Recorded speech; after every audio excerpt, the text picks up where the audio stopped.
Thank you. It's just such a pleasure to be here. As you can see from my opening slide, I'm a co-founder with Ori in the early years of this event. He's been doing the heavy lifting for the last several years. So very, very, very proud of how this has grown and how wonderful and how important it's been for this community.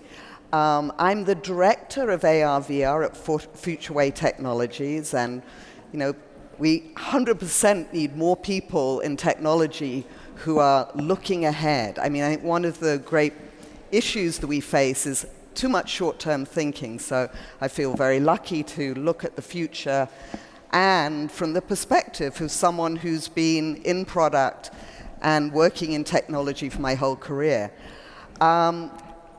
This talk, all the opinions are my own, and so they don't represent any company or organization, just to make that clear. Designing the future of AR, VR, and spatial computing.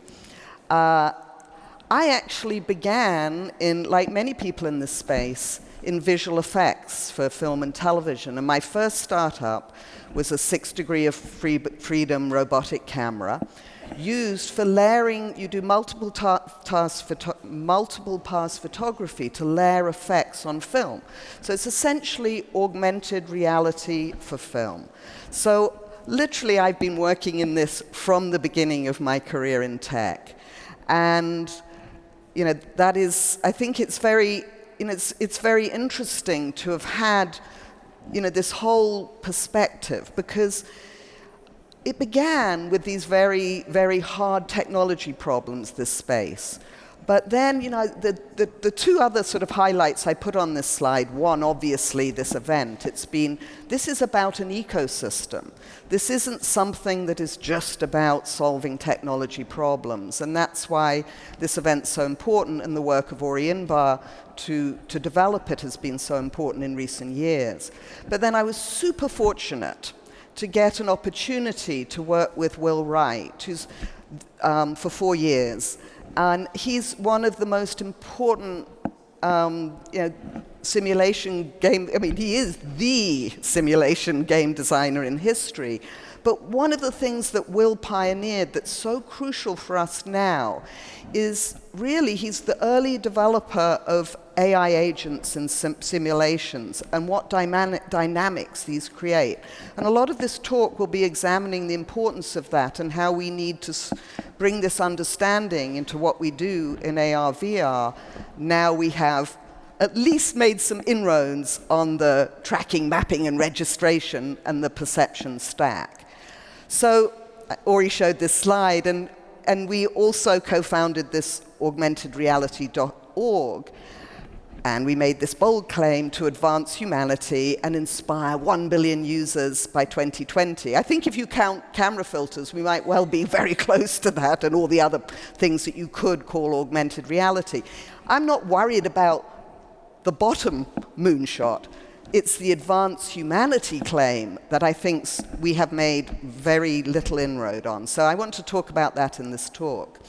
But first, let's celebrate what we've achieved in the last 10 years, and I want to take this opportunity of being in Munich to give a nod to the critical work that was done early by companies here in Germany like Metaio. And you can't underestimate the importance of things like PTAM, which came out in 2009. And in fact, ISMAR 2009 really marks the birth of Augmented World Expo.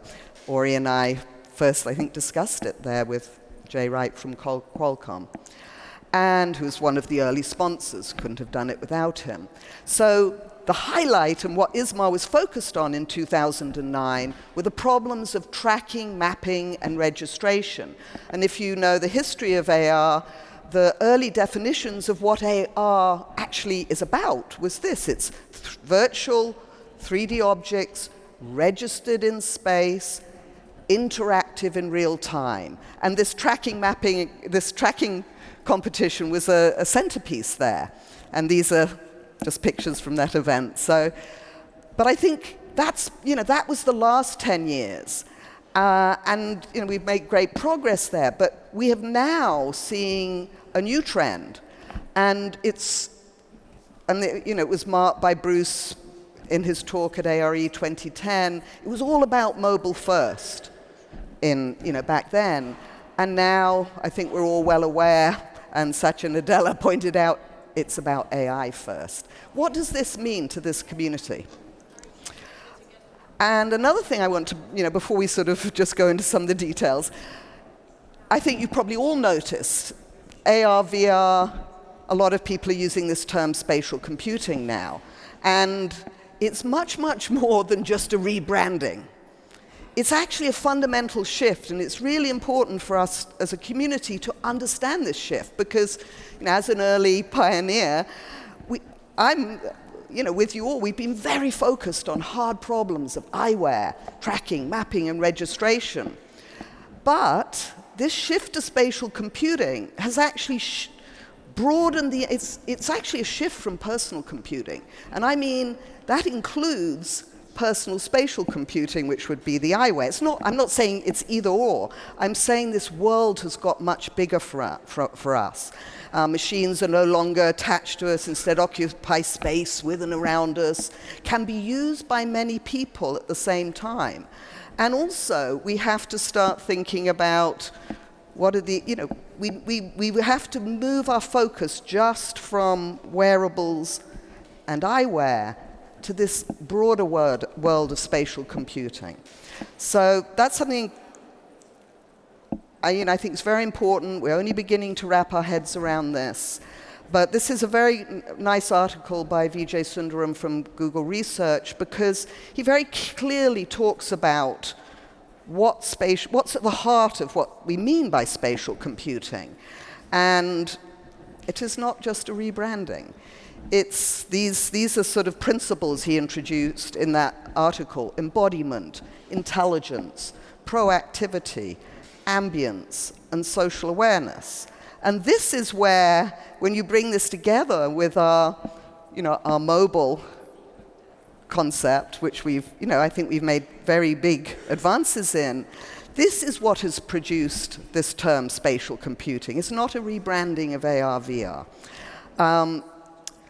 But there's something he doesn't bring up in the article, which is actually at the centerpiece of sort of my career, certainly in my work with Will, and that is this shift to AI first, this shift to all those principles, intelligence, proactivity, that Vijay talks about.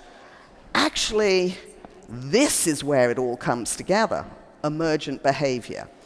And there's many definitions. I sort of like this one because it fitted what I want to say about The Sims, but it's something that is a non-obvious side effect of bringing together any new combination of capabilities. Emergent behavior can either be beneficial, benign, or potentially harmful.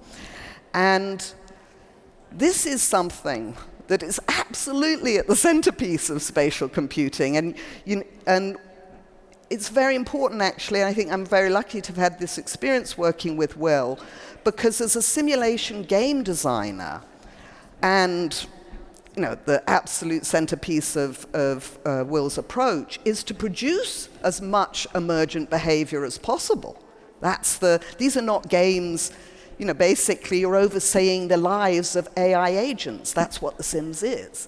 And so what emerged in The Sims was essentially both the sort of very negative things that can happen and the very positive. And the dynamic on the left was something people got very into their photo albums and turned them into kind of like graphic novels that were sort of therapy. People could talk about things that were too painful to talk about in any other way.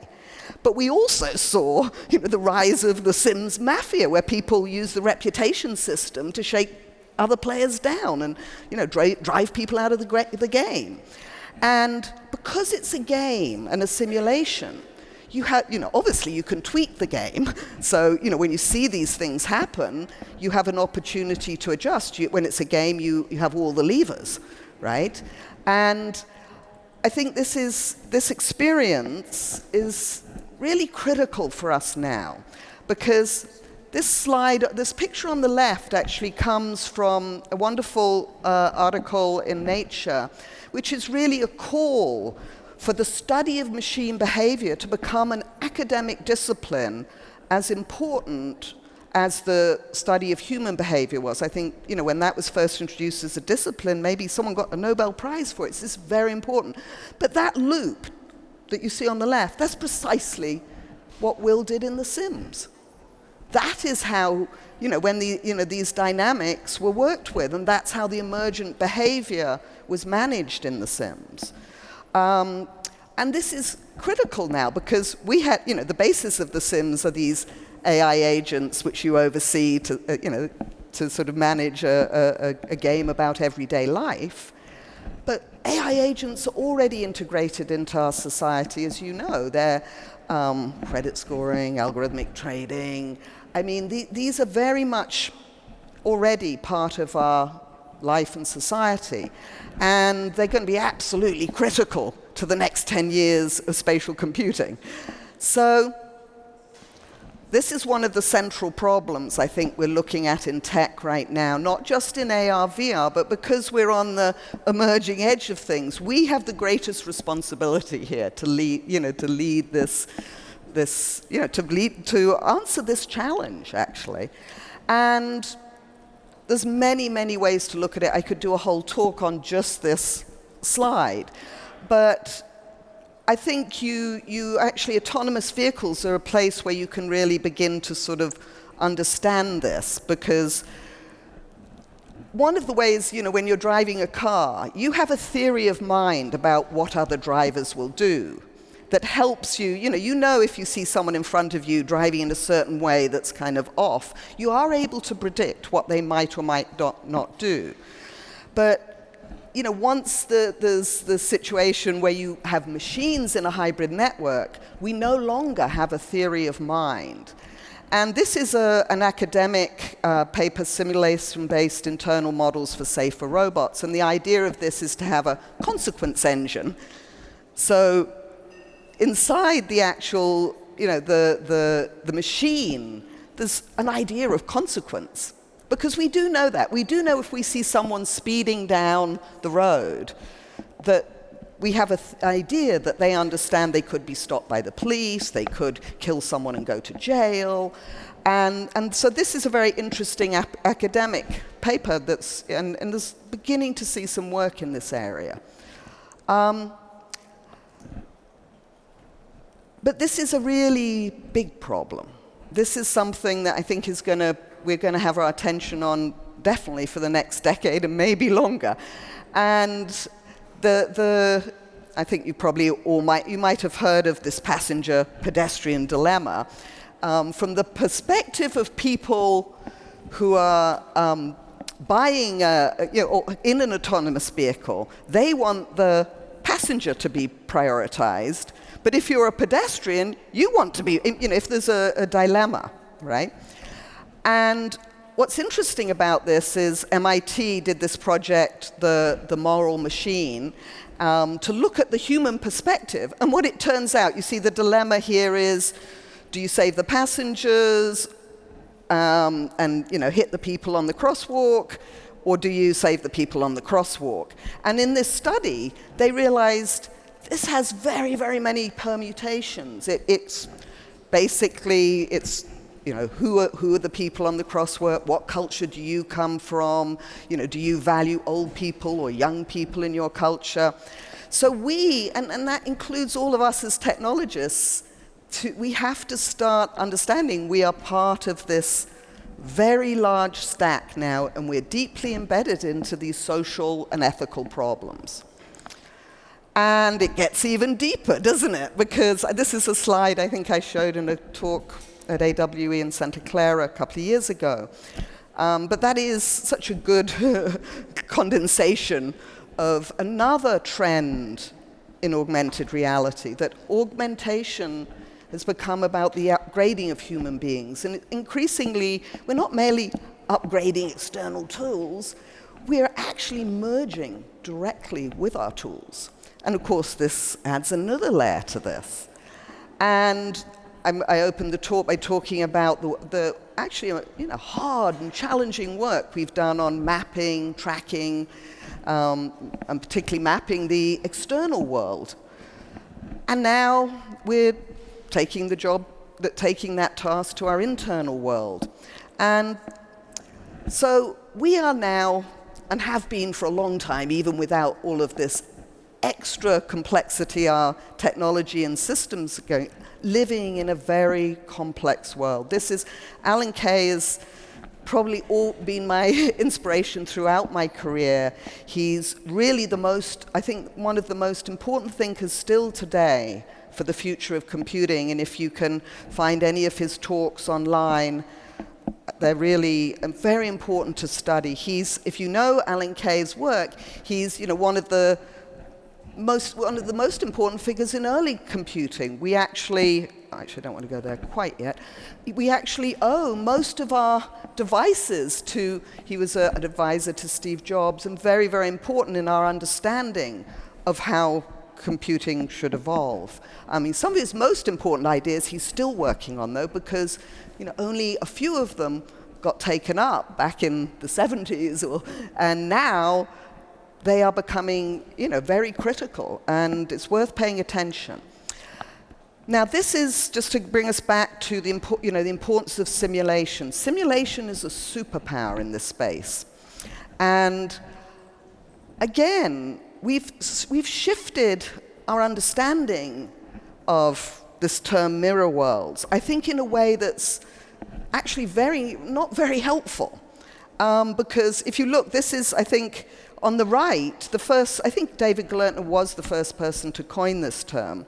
And what he was talking about was using mirror worlds to give people tools to understand the complexity of their society.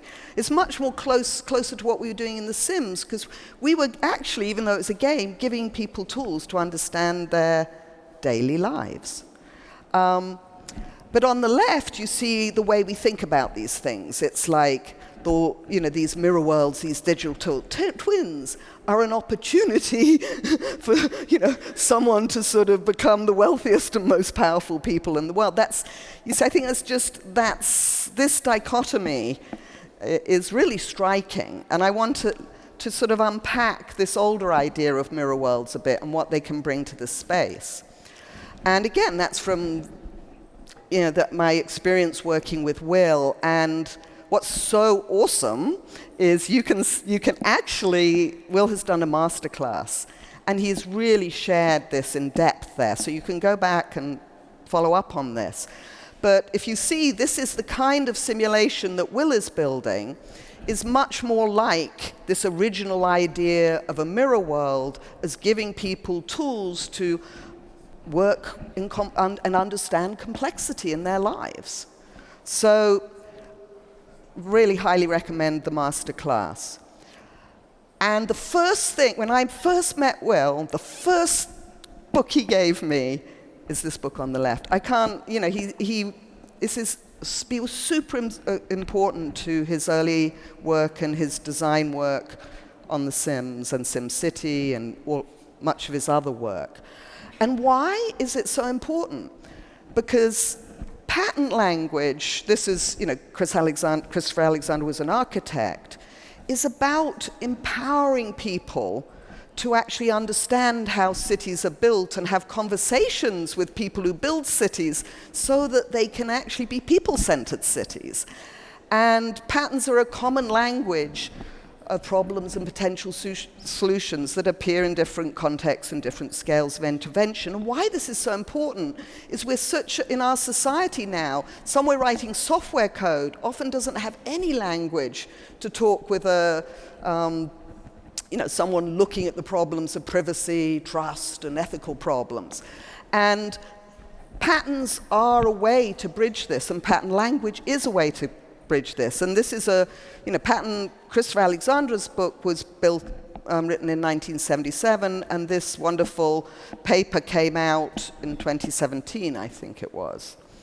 So patterns are not only important for analyzing systems of machine behavior, they actually can be used to deconstruct intelligence and help us understand how the implications of that, and when we put it back together in different ways, what the implications of that will be. And Will was very much a fan of the work of E.O. Wilson, because, I mean, really, because from this quote I've put here, you know, if we understand ourselves better, we have an opportunity to build a better world. And this is, you know, to meet Ori and I's goal of advancing humanity, we're going to need some tools. This has not really been much advance, I think. So this is just a couple of the patterns they talk about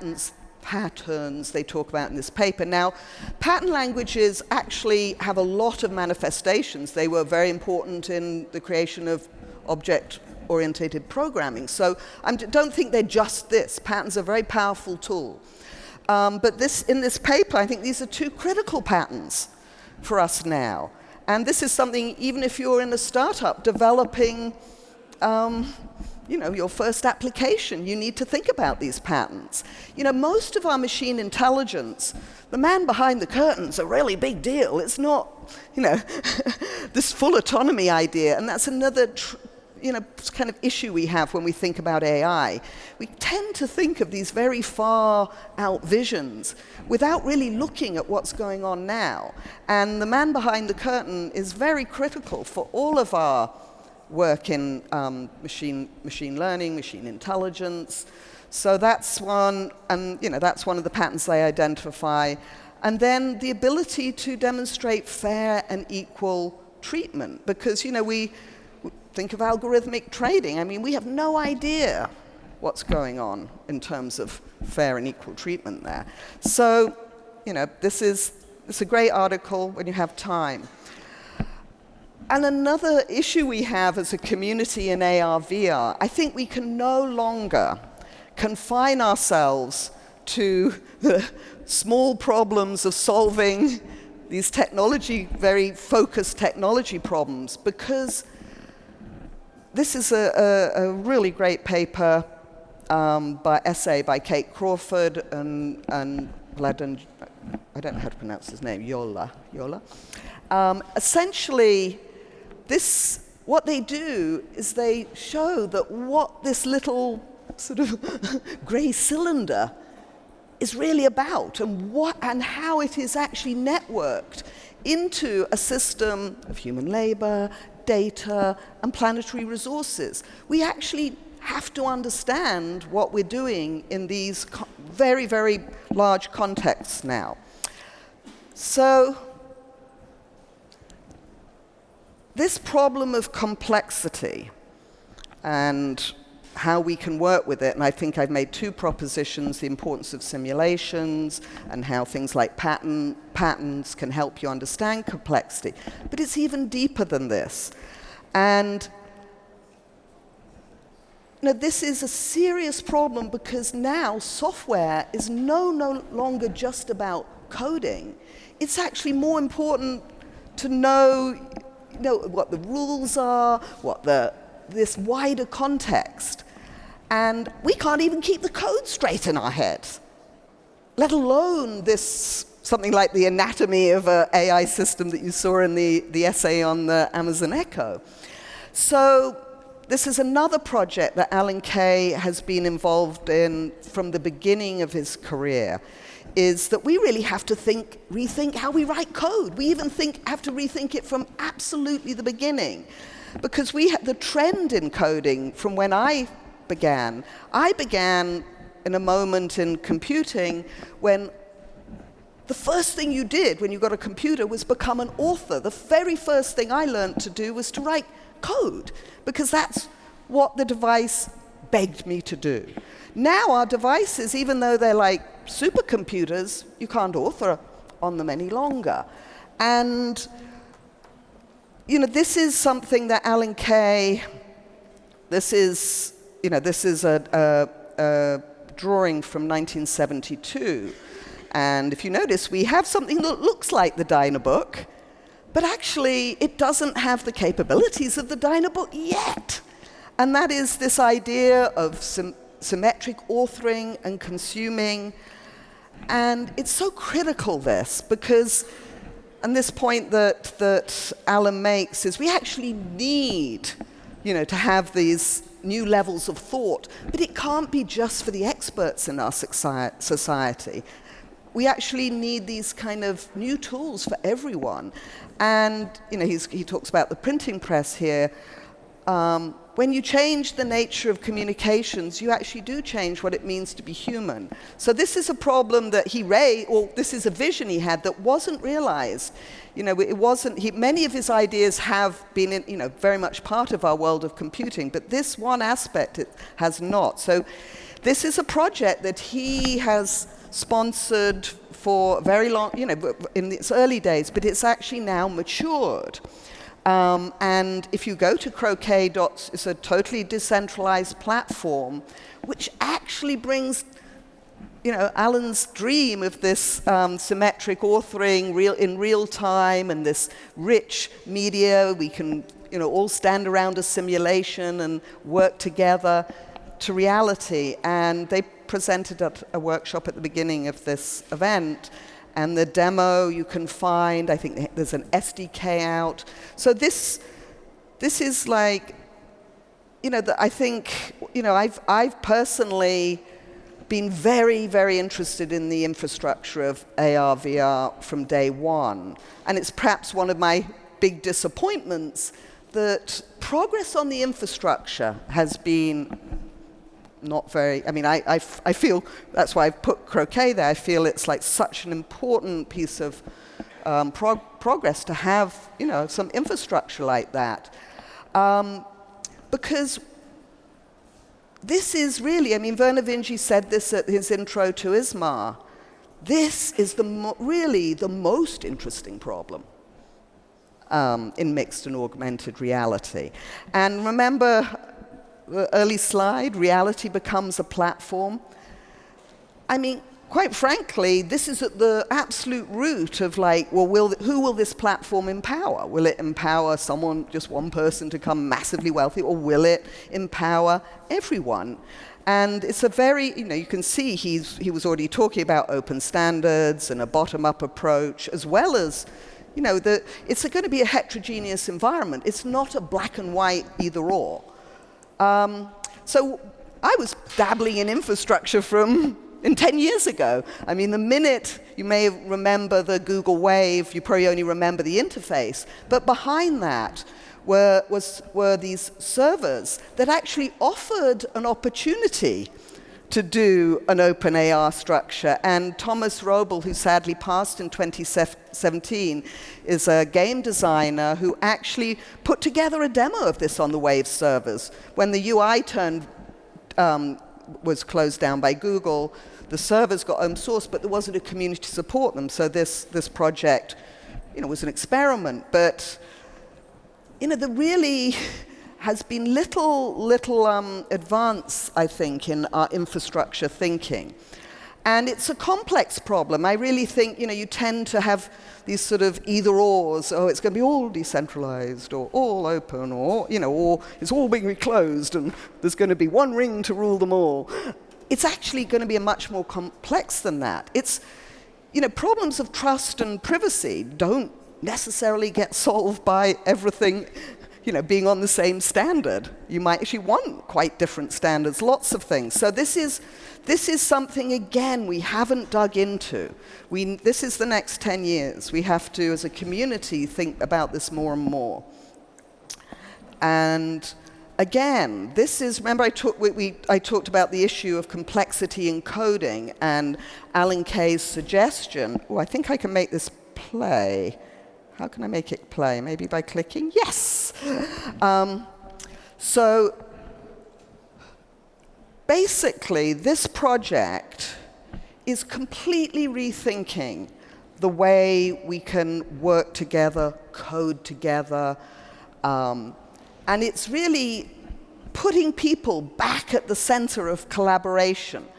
And if you see, it actually is augmented reality in all of our terms. It's just no screens, and this is part of this conception because there is an issue with screens. Screens separate us. Screens keep us apart. Screens give the opportunity for everyone to be confused because they're seeing a slightly different view.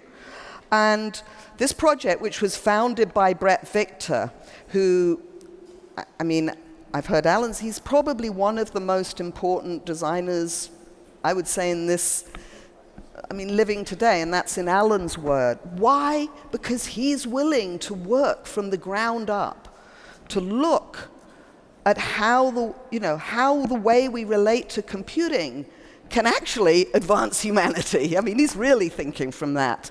And I said there wasn't much, we hadn't seen much advance, but I think this work by Bret Victor, which Dynamic Land is actually in Oakland in a community space, so if you're ever in the Bay Area, I think you can probably find events to attend and participate in. But this is the idea that he's really rethinking what it means to code from the ground up. You do have to experience this. It's hard to convey in a few slides. It's very, very deep. But that's the other thing.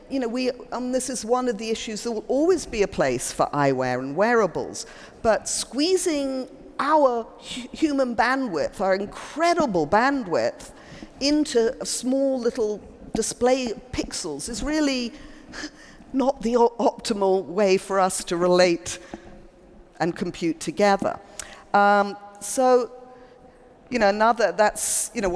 have an intro in their hallway to how they develop their thinking, and fundamental to their thinking is the future of computing beyond screens. And I'm getting a negative there, so I'm going to go quick. I'm very near the end. So I just want to ping on this hardware, we are very close to a situation where, all of these lights will be able to be a full, give us all of the bandwidth we need to do this kind of augmentation. They have projectors now hanging from the ceiling. That's how dynamic land works. But we're very close to this moment where this kind of technology doesn't have to be in a giant projector. It can be in a light bulb. And I'm going to be quick. Again, if you're really serious about software, you should make your own hardware. That's pretty difficult, but you should definitely understand what's coming in hardware. And I want to ping another thing here quickly about us thinking about the implications of what we do. We are part of the hot air. If all of the things we talk about at these events, all of the visions of the autonomous vehicles, of people walking around with eyewear, really came to pass, the planet would cook. They actually, our current infrastructure can't support them for more than a tiny percentage of the world's population. So we have to be very, we have to understand this and be part of a bigger future that is also. This is a frog design concept, and basically they were saying the use case for augmented reality would be after the world has completely been destroyed, we'd all wear these face masks, so we would be seeing a beautiful world with trees and birds, and this is a dystopian view. They're not trying to say this is good, but this is what we don't want to be part of. We certainly don't want to be part of that. So I've done talks on this. It's a very big, long vision, but there's a very, our current use of electronics is naturally coming to end, and, photonics is beginning to become, very much the way that all of the things we've done in electronics will be much more energy efficient in photonics. But this is, again, because my time's out, I'm not going to go into this. I'm just going to give a quick hat tip to my dad, who really inspired me to be a polymath. And, work in, he was one of the first people in Cambridge to get an electron microscope, but he was a student of Wittgenstein. And he always worked across the full stack of thought down to deep tech. And his work as a result of that actually didn't come to fruition until nearly many decades after he died. But it's now critical in the understanding of Alzheimer's, because he was an early mapper of the choleogenic pathways in the brain. So, message, we've got to really expand our thinking. We've got to go to areas that we're not as comfortable with to understand what we're doing. And this is whether in a startup, a big company, or someone looking at the social and ethical. So thank you. You can always reach me, Tish.Shute, and then most of my handles and Gmail are linked to that. So thank you. and thank you for coming to the conference.